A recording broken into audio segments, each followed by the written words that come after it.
오늘은 교회력으로 종려주일입니다. 예수님께서 지상에서의 마지막 삶을 사신 주간입니다.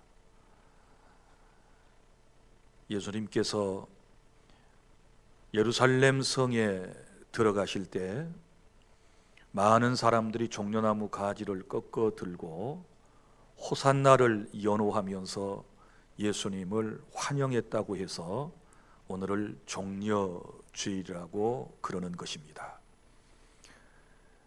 그리고 여러분이 잘 아시는 것처럼 예수님께서는 목요일 저녁에 잡히셨고 금요일 오전에 십자가에 못 박혀 죽으셨습니다. 그리고 다음 주일에 예수님께서 부활하시게 되셨습니다. 그래서 다음 주일을 부활절이라고 그러는 것입니다. 오늘 함께 본 본문의 말씀은 고난주간 목요일 저녁과 금요일 새벽에 일어났던 일입니다. 예수님께서 감람산의 겟세마네라고 하는 동산에서 기도하시다가 사람들에게 잡히시던 모습이 상세하게 기록되어 있습니다. 특별히 예수님의 수제자인 베드로가 주님이 예언하신 대로 예수님을 3번씩이나 부인하는 안타까운 장면도 볼 수 있습니다. 오늘은 베드로가 실패했다가 회복해 나가는 그 과정에 대한 말씀을 여러분들에게 전해드리도록 하겠습니다.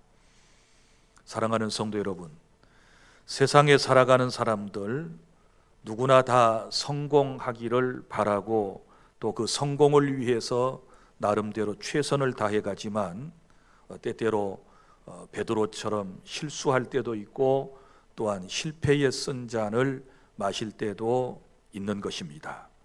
사람은 누구나 그러지 않습니까? 한 번 시험 치러서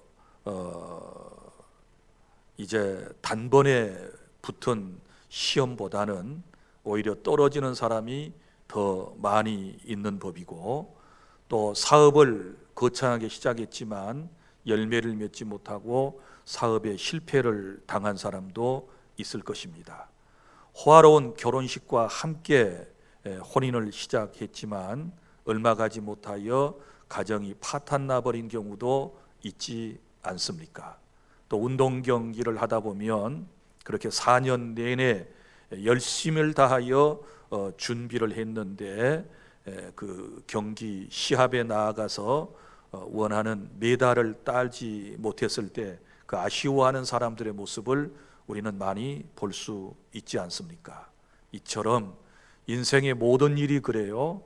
성공도 있고 실패도 있고 또 실패도 있고 성공도 있다라고 하는 것입니다. 선거도 마찬가지입니다. 이제 선거철이 되어서 오늘도 여러분들이 예배에 오시기 전에 많은 분들을 예배당 입구에서 만나셨을 것입니다. 각기 다 자기를 소개하는 아마 명함을 줄 때 여러분이 다 받으셨을 것이고, 많은 사람들이 이제 지역을 위해서 출마하겠다고 나서지만 그러나 또 될 사람은 정해져 있는 것이지요. 다 붙는 것이 아니고 그 중에 정해진 사람만 뽑히는 것이고 나머지는 또 실패의 쓴 잔을 마시면서 인생을 공부해 나가는 것입니다. 목회도 마찬가지입니다. 교회를 개척하면 다 교회가 부흥되고 성공하는 것이 아니라 정말 오랫동안 개척교회를 하시면서 힘들어하는 분들 우리 주변에 너무 많이 있습니다. 사랑하는 성도 여러분, 오늘 우리는 본문에 기록된 이 말씀을 통하여 인생을 가만 살펴보면 실패할 때는 실패할 수밖에 없는 이유가 분명히 있고, 또 성공하는 사람들은 성공한 이유가 있다는 사실을 알 수 있게 되는데, 두 가지를 여러분에게 말씀을 드리려고 그럽니다. 첫째로 우리가 인생과 신앙생활을 실수하거나 실패하지 않으려면 어떻게 해야 될 것인가 라고 하는 말씀을 먼저 드리도록 하겠습니다. 사랑하는 성도 여러분, 누구나 다 성공을 원하지만 안타깝게 인생은 실수하고 실패하는 존재다라고 하는 말씀을 여러분에게 먼저 드렸습니다. 그러면 왜 사람들이 실패할까요? 실패를 하는 이유가 있단 말이지요. 몇 가지를 여러분들에게 제시를 해드리도록 하겠습니다. 첫 번째 이유는 자기 감정 조절을 잘 못하기 때문에 그렇습니다. 그러므로 실수와 실패를 하지 않으려면 자기 감정을 잘 조절을 할 줄 아는 그런 사람이 되어야 한다라고 하는 것입니다. 사랑하는 성도 여러분, 오늘 본문의 말씀에 보면 안타까운 베드로의 실수하는 장면을 우리가 지금 보았지 않았습니까? 자, 예수님께서 겟세마네 동산에 올라가서 기도하고 계실 때에 이제 많은 사람들이 대제사장과 그리고 또 이제 로마 군인들과 여러 사람들이 예수님을 붙잡기 위해서 그곳으로 몰려들었습니다. 그때에 여기 제자들이 뭐라고 얘기합니까? 저들을 칼로 물리쳐야 되겠습니까? 이렇게 칼로 쳐버려야 되겠습니까? 이렇게 말하는 모습을 49절에서 볼 수 있습니다. 그런데 그 중에서 예수님의 수제자라고 하는 베드로가 칼을 빼서 대제사장의 종 말고라고 하는 사람의 귀를 떨어뜨려 버리는 그런 안타까운 장면을 우리가 볼 수 있지 않습니까? 요한복음에 보면 이 내용에 대하여 더욱 상세하게 기록되어 있는 것을 볼 수 있습니다. 자, 우리가 좀 이해가 되지 않는 것은 지금 예수님과 함께하고 있는 예수님의 제자들 대부분이 칼을 가지고 있다는 것입니다. 그래서 우리가 칼로 치리까 이렇게 얘기를 했고 그것을 실행에 옮긴 장본인이 베드로였다 그 말이에요. 그러면 베드로는 예수님의 으뜸 가는 제자인데 이때까지 주님을 따라다니면서도 칼을 품고 다녔다. 물론 칼을 가지고 다니는 목적이 뭐요? 라고 물으면 대답할 말이 있겠지요. 뭐 과일을 깎기 위해서 아니면 위급시에 뭐 상용하기 위해서 뭐 여러 가지 말을 하겠지만 그러나 제자가 칼을 품고 다니는 것은 그것은 아무리 생각해도 이해하기가 좀 어려운 부분이 아니겠습니까? 그런데 베드로는 이걸 잘 참지를 못해. 선생님이 붙잡혀 가시게 되었으니까 자기의 칼을 빼가지고 잡으려고 하는 대제사장의 귀를 잘라버렸다. 여러분, 이거 정말 안타까운 일입니다. 이런 아쉬움이 생기지 않습니까? 베드로, 조금만 더 잘 참지. 어찌하여 남의 귀를 자른단 말인가? 그때 예수님께서 그 모습을 보시고 너무 안타까워하시면서 떨어진 그의 귀를 다시 붙여주시고 금을 든 사람은 금으로 망한다. 칼을 쓰는 사람은 칼로 망한다. 그러시면서 예수님께서 만류하신 장면을 우리가 생생하게 기억을 하고 있거든요. 사랑하는 여러분, 오늘 혹여라도 인생을 살아가면서 여러분의 가슴에 칼을 품고 다니는 분 없습니까?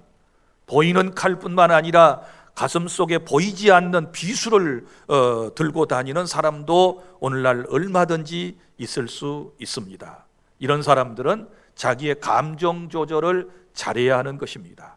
베드로는 감정을 잘 조절해야 되는데 이게 잘 안 되었어요. 그래서 여러분 보십시오. 이 감정 조절이 얼마나 힘드냐 그러면 이건 성령의 열매 가운데서도 9가지 열매가 있는데 그 마지막 열매가 뭔가요? 절제거든요. 절제. 성령의 9가지 열매 가운데 마지막이 절제라고 그랬거든요. 그만큼 사람의 감정이라고 하는 것은 굉장히 다루기가 힘든 거예요. 그렇지 않습니까? 너무너무 여러분들도 이 감정을 잘 처리하지 못하여 실수하고 또 다른 사람들에게 어쩔 때는 폭군의 모습으로, 어떨 때는 인정도 없고 또 아주 날카로운 사람의 모습으로 그렇게 비춰질 때가 있었지 않았겠습니까? 감정을 잘 다스려야 돼요. 이거 하나님의 성령이 내 안에 임재하셔야 내 감정을 잘 다스릴 수 있는 거예요. 저는 어떤 목사님에게 이런 간증을 들었습니다. 40일 동안 금식 기도를 하셨어요. 여러분, 하루 이틀도 아니고 무려 40일 동안이나 금식 기도를 하고 집에 오셨습니다. 그리고 주일이 되어서 이제 설교하기 위해서 교회를 가려고 하는데 와이셔츠를 입고 이제 옷을 입으려고 그러는데 와이셔츠가 좀 잘못 다려진 거예요. 사모님이 아마 조금 제대로 못 다리셨던가 봐요. 그때에 40일 금식 기도를 하고 오신 목사님이 화를 버럭 내신 겁니다. 이걸 와이셔츠라고 다려놨어? 자, 이 말하는 순간에 40일 동안 죽을 고생을 하고 금식 기도했던 모든 것이 일순간에 무너져 버리고 만 거예요. 이게 인간이에요. 그렇지 않습니까? 잘 참고 참다가 마지막에 인내하지 못하면, 감정을 컨트롤 하지 못하게 되면 우리 베드로와 똑같은 인생이 될 수밖에 없다라고 하는 것입니다. 구약의 모세를 기억하시지요? 모세는 정말 하나님께 인정받는 지도자입니다. 성경에 보면 이 땅에서 모세만큼 온유한 사람이 어디 있느냐라고 하나님께서 칭찬을 하실 정도였습니다. 그런데 이제 이스라엘 백성을 저 애굽 땅에서부터 이끌고 가나안 땅까지 가요. 광야에서 40년 동안 이스라엘 백성 공동체와 함께 합니다. 그런데 이 이스라엘 백성들이 얼마나 하나님을 원망하고 주의 종을 원망하면서 마음을 뒤집어 놓았는지 몰라요. 물이 없으면 물이 없다고 난리고, 먹을 것이 없으면 먹을 것이 없다고 난리고, 고기가 먹고 싶으면 고기 타령을 하고, 조금만 더우면 덥다고 그러고 추우면 춥다고 그러고 늘 원망 불평만을 하는 거예요. 40년 동안이나 그들과 함께한 이 모세, 그도 나이가 이제 벌써 몇 살입니까? 이제 늙은 노인이 된 거예요. 늙은 노인이 이제 화가 난 거예요. 마지막 부분에 이제 가나안 땅이 거의 이제 당도하게 되는데 그곳에서 물이 없다고 원망 불평을 늘어놓는단 말이에요. 지금까지 물 때문에 뭐 고생한 적 있나요? 출애굽 해가지고 마라에서 쓴 물이 변하여 단물이 되게 하는 놀라운 은총도 체험을 했고, 또 출애굽 이후에 목이 말라서 목마르다 그러니까 하나님께서 모세한테 지팡이를 가지고 반석을 쳐서 물을 내 가지고 먹게 해라. 그래서 물 실컷 마셨거든요. 하나님께서 만나와 메추라기를 먹여 주셨지 않았습니까? 그리고 또 밤에는 하나님께서 불로 따뜻하게 불기둥으로 인도하셨지 않았습니까? 낮에는 시원하게 구름기둥으로 인도해 주시지 않았습니까?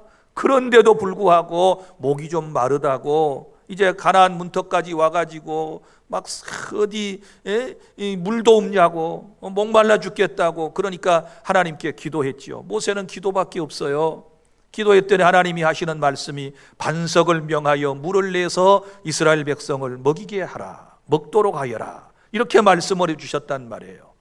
자, 하나님의 말씀은 반석을 명하여 물을 내라고 하셨거든요. 그런데 모세는 자기의 감정을 추스리지 못하고 지팡이를 딱 들고 반석을 2번 툭툭 치면서 내가 너희를 위하여 물을 내랴 그러면서 반석을 2번 툭툭 쳤단 말이에요. 하나님은 치라고 하신 말씀 안 하셨어요. 반석을 향하여 명령하라고 그러셨지요. 말씀하라고 그랬지요. 그 말만 하면 반석에서 물이 나오는 거예요. 그런데 감정을 잘 절제하지 못하고 내가 너희들을 위하여 물을 내랴, 이게 하나님의 영광을 가리우는 거예요. 내가가 아니고 하나님께서 물을 주시는 거예요. 모세 자기가 물을 내는 게 아니고 하나님께서 주시겠다고 말씀을 하신 거예요. 그런데 그 혈기 때문에, 그래서 하나님은 반석에서 물을 나오게는 해주셨어요. 그리고 이스라엘 사람들은 물을 실컷 마실 수 있었습니다. 그러나 정작 모세는 이 일 때문에 약속의 땅 가나안에 들어가지 못하고 죽습니다. 이런 안타까운 일이 어디 있습니까? 그러니까 아무리 잘 참았어도 끝까지 잘 참지 못하면 여러분 이런 아쉬운 면이 생기는 것입니다. 그래서 감정은 끝까지 잘 여러분이 조절을 하셔야 돼요. 그런데 내 힘으로 안 되니까 항상 하나님의 은혜를 의지해야 될 줄로 믿으시기를 바랍니다.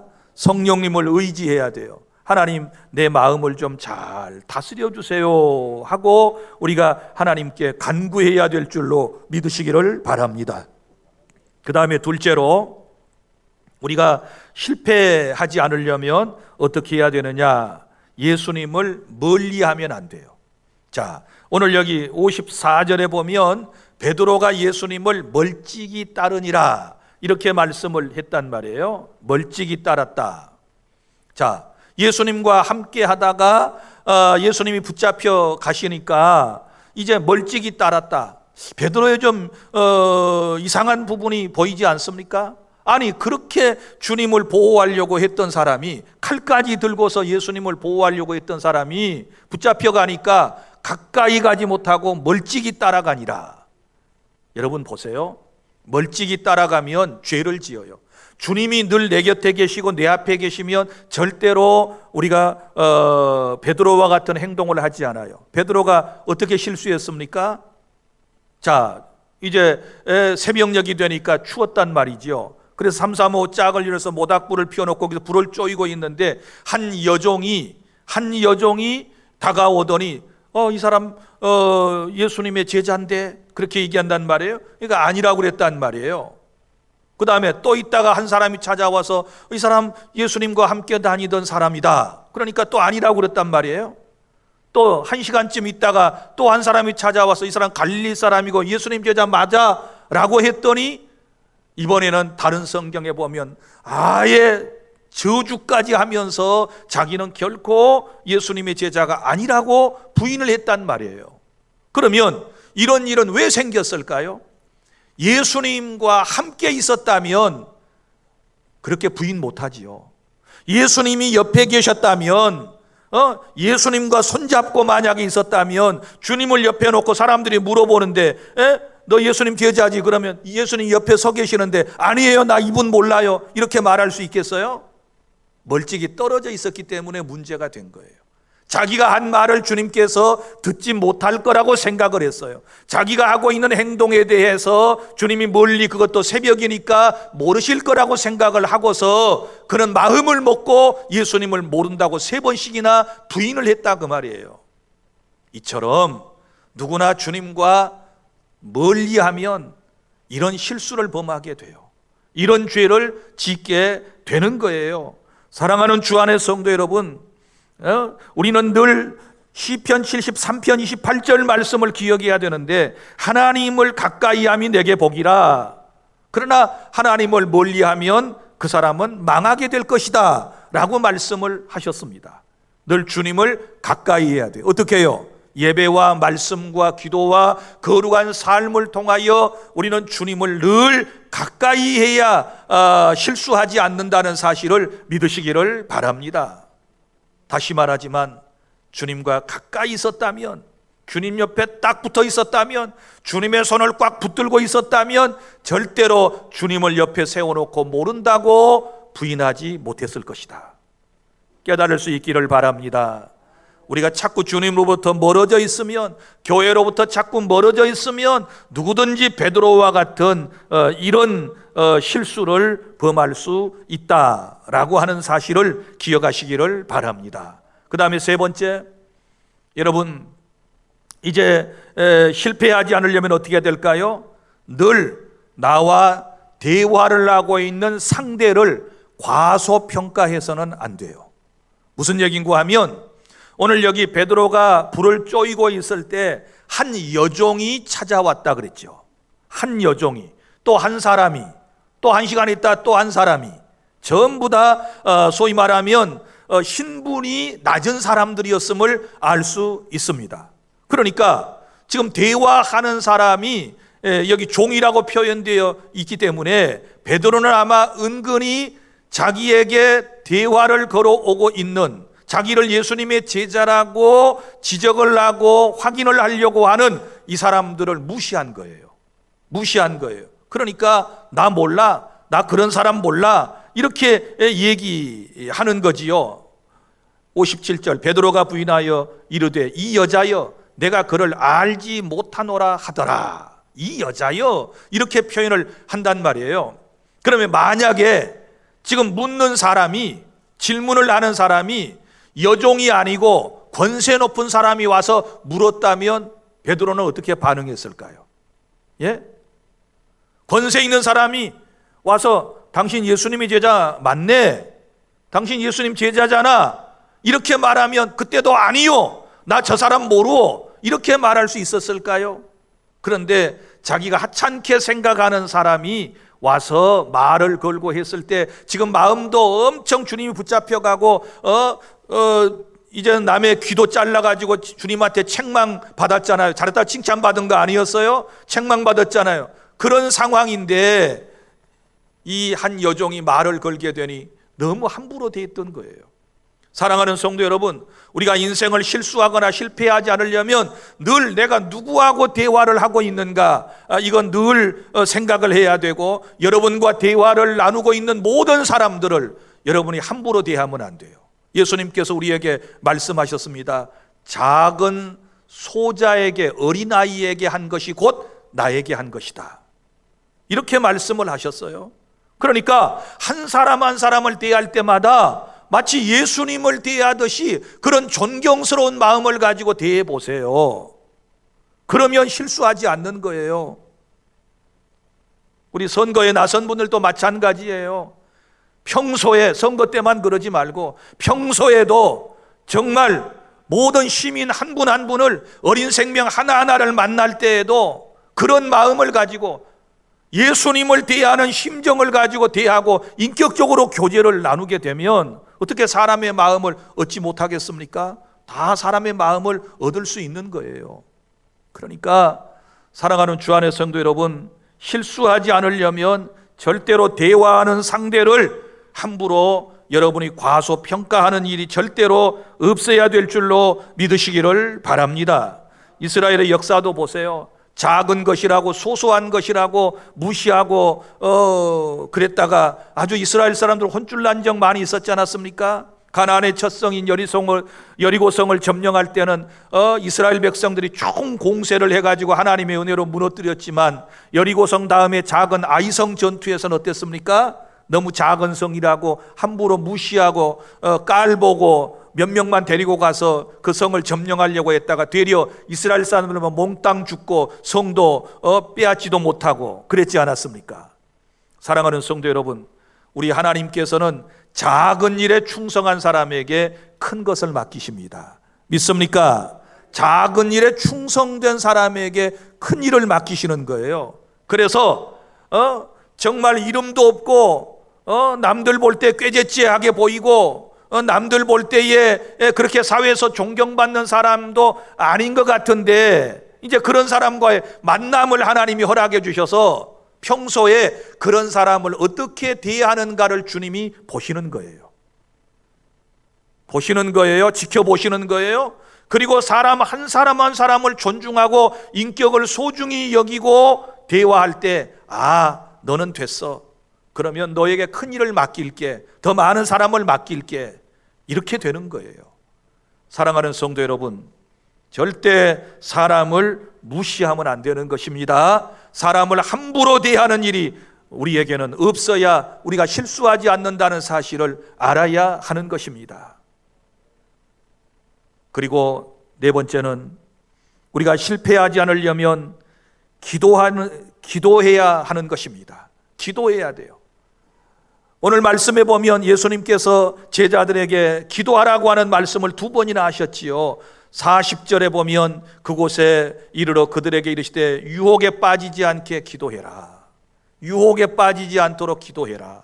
또 예수님께서 기도시켜 놓고 좀 떨어진 곳에 가서 기도하시다가 돌아와서 보니까 이 제자들이 잠을 자고 있단 말이에요. 그때 또 깨우면서 하시는 말씀 46절, 어찌하여 자느냐, 시험에 들지 않게 일어나 기도하라 하시니라. 시험에 들지 않도록 기도해라. 유혹에 빠지지 않도록 기도해라. 여러분, 기도하면 하나님께서 우리를 승리의 길로 인도해 주실 줄 믿으시기를 바랍니다. 기도밖에 없습니다. 여러분, 기도에 체험이 없는 사람들은 기도를 소중히 여기지 않지만 기도에서 수많은 응답을 받아본 사람들은 항상 쉬지 않고 간구하게 될 줄로 믿으시기를 바랍니다. 누가 기도하지 않을까요? 자기의 실력만 믿는 사람, 자기의 능력만 믿는 사람, 자기의 경험만 믿는 사람, 자기의 스펙만 믿는 사람, 인간만 의지하는 사람은요, 기도 안 해요. 그러나 하나님을 의지하는 사람은 항상 하나님 앞에 엎드려 기도하기 때문에 실수하지 않고 실패하지 않을 것이고, 또 실수와 실패도 기도로 다 극복해낼 수 있는 줄 믿으시기를 바랍니다. 그래서 더 이상 지금부터 인생을 실수하거나 실패하지 않으려면 주님이 말씀하신 그대로 유혹에 들지 않도록 기도해라. 시험에 들지 않도록 기도해라. 주님이 말씀하신 것처럼 이제부터 기도하는 일에 더욱 열심을 내어주시기를 바랍니다. 그 다음에 이제 둘째로, 그러면 어떻게 회복할 수 있을까요? 회복할 수 있는 방법 3가지를 본문에서 말씀을 드리도록 하겠습니다. 베드로가 회복되어가는 과정을 본문에서 볼 수 있는데, 어떻게 하면 실패해서 우리가 회복할 수 있을까? 첫 번째는 말씀을 잘 들어야 돼요. 하나님의 말씀, 주님의 말씀을 잘 들으시기를 바랍니다. 오늘 60절부터 61절에 보면, 자, 예수님을 모른다고 베드로가 부인하고 있을 때 어디선가 닭이 우는 소리가 들려왔습니다. 그때 주님이 하신 말씀이 61절에 생각났다고 그랬습니다. 주님께서 오늘 밤 닭이 울기 전에 네가 나를 3번 부인하리라 하심이 생각나서. 자, 주님의 말씀이 생각났다라고 하는 것입니다. 사랑하는 성도 여러분, 평소에 들었던 하나님의 말씀, 설교가 어려운 상황에서 여러분 생각나야 될 줄로 믿습니다. 혹은 여러분이 성공한 현장에서도 생각나야 될 줄로 믿으시기를 바랍니다. 그래야 실수하지 않습니다. 말씀이 생각나야 돼요. 특별히 무엇보다도 위기의 순간에 하나님의 말씀이 문득문득 생각이 나야 돼요. 그러면 어떻게 생각이 나요? 들어야 말씀이 생각나는 거예요. 믿습니까? 지금 오늘은 이 30분의 설교를 듣고 다 잊어버린 것 같지만 어떤 위기의 순간에 딱 머릿속에서 들었던 말씀이 떠오르도록 되어 있어요. 그때 성령이 역사하시는 거예요. 베드로에게 그런 은혜가 있었다라고 하는 것을 믿으시기를 바랍니다. 매주 말씀을 성실하게 들은 사람만이 그 말씀으로 인생을 회복할 수 있음을 믿으시기를 바랍니다. 하나님의 말씀은 능력입니다. 살리는 말씀입니다. 여러분들이 지난 시간에 에스겔 골짜기에 그 마른 뼈들이 살아난 이야기를 들으셨으리라고 생각을 합니다. 자, 에스겔이 본 환상 가운데 구약성경 에스겔서에 보면 어떤 환상을 보았느냐, 한 골짜기를 하나님이 보여주시는데 그 골짜기에 마른 뼈들이 수도 없이 있었어요. 해골이 여기저기 뒤궁물고 있었어요. 그때에 이제 하나님께서 에스겔에게 물어보죠. 인자야, 이 뼈들이 능히 살겠느냐? 인간적으로 볼 때 살 수 있어요? 살 수 없어요. 그건 하나님만이 아실 수 있는 거예요. 하나님께서 살 수 있는 방법을 말씀해 주셨어요. 인자야, 저들에게 하나님의 말씀을 대언해라. 자, 죽은 뼈들에게 하나님의 말씀을 선포하라는 거예요. 그랬더니 그 말씀에 순종했더니 어떤 일이 생겼나요? 에스겔이 해골뼈를 향하여 하나님의 말씀을 대언했더니 사방에서 생기는 살아있는 기운, 성령님을 말하는 거예요. 생기가 불어오더니 뼈들이 이 뼈 저 뼈가 다 제 위치로 딱 닦아서 들어맞고, 그 다음에 힘줄이 오르고 살이 붙고 사람이 되어서 호흡이 이제 되니까, 생명이 들어갔으니까 호흡이 돼요. 그래서 큰 군대를 이루었다라고 하는 말씀을 여러분이 들으셨어요. 사랑하는 여러분, 인생이 살 수 있는 비결은 하나님의 말씀이에요. 하나님의 말씀이 선포되는 곳에 성령의 바람이 불어와서 저와 여러분을 살리고 있는 줄로 믿으시기를 바랍니다.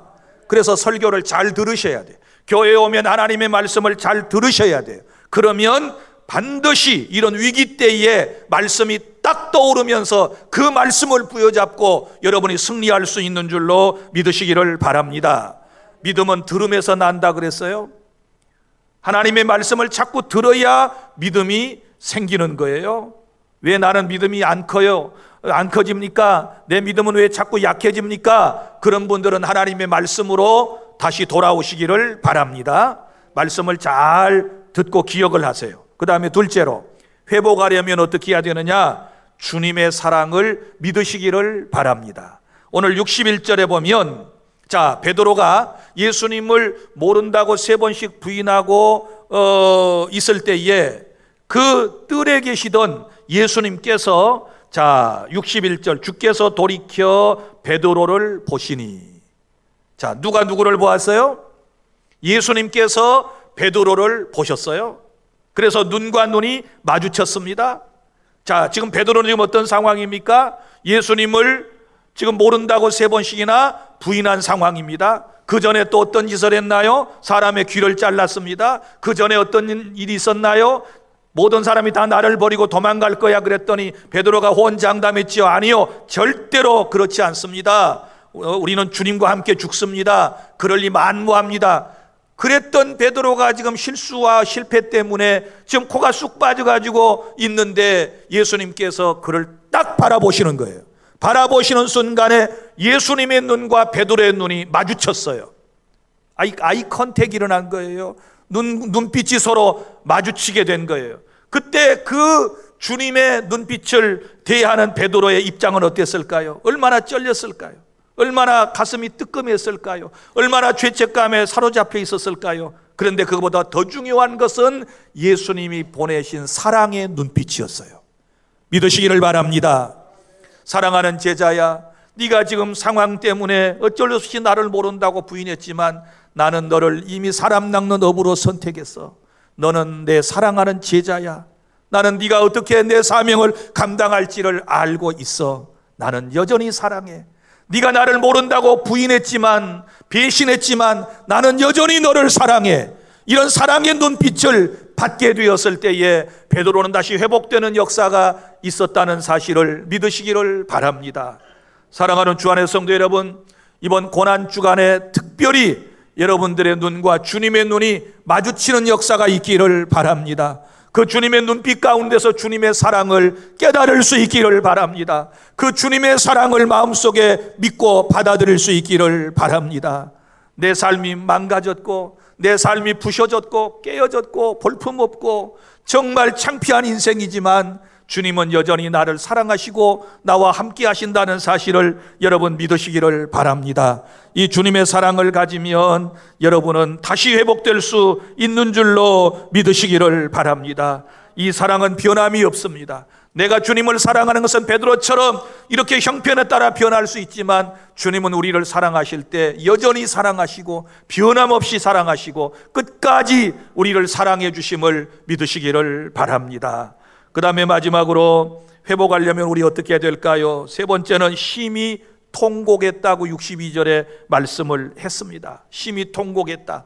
애통하는 것이지요. 자신의 죄를 하나님께 회개하는 것이지요. 말씀대로 살지 못한 것을, 예수님을 모른다고 부인했던 죄를 회개한 것이지요. 남의 귀를 칼로 잘라버린 것을 지금 회개하고 있는 것이지요. 주님을 끝까지 지키지 못하고 모시지 못한 것에 대하여 애통해하며 통곡하였다라고 말씀을 하고 있습니다. 사랑하는 성도 여러분, 누구든지 하나님 앞에 회개하면 다시 회복될 줄로 믿으시기를 바랍니다. 우리 인생이 성공자가 되기를 원하면 회개해야 되는 것입니다. 사실 여러분, 예수님의 12제자 가운데 베드로나 가룟 유다나 별로 다를 바가 없어요. 자, 가룟 유다는 예수님을 판 사람이에요. 베드로는 예수님 모른다고 부인했습니다. 여러분 다 똑같은 죄악이에요. 그런데 가룟 유다는 양심의 가책을 느끼고 자살하여 인생을 끝마쳤어요. 그러나 베드로는 똑같은 죄를 지었어도 말씀을 깨닫고 그 죄에 대하여 회개하고 오순절의 성령의 충만함을 받고 주의 제자가 되어서 말씀을 선포할 때 하루에 3,000명, 5,000명이 회개하고 주님께로 돌아오는 위대한 대사도가 된 시기를 바랍니다. 우리 하나님께서는 이처럼 실수하고 실패한 인생도 성공으로 회복시켜 주신다는 사실을 믿고 이번 고난주간과 부활절을 통해서 특별히 저와 여러분의 삶이 회복되는 그런 은혜가 있을 수 있기를 바랍니다. 사랑하는 성도 여러분, 오늘도 주님을 바라보십시오. 주님이 먼저 우리를 바라보고 계십니다. 이제 주님의 그 사랑의 눈빛과 마주치는 그런 은혜를 체험하는 오늘 종려주일이 되시기를 바랍니다. 기도하겠습니다.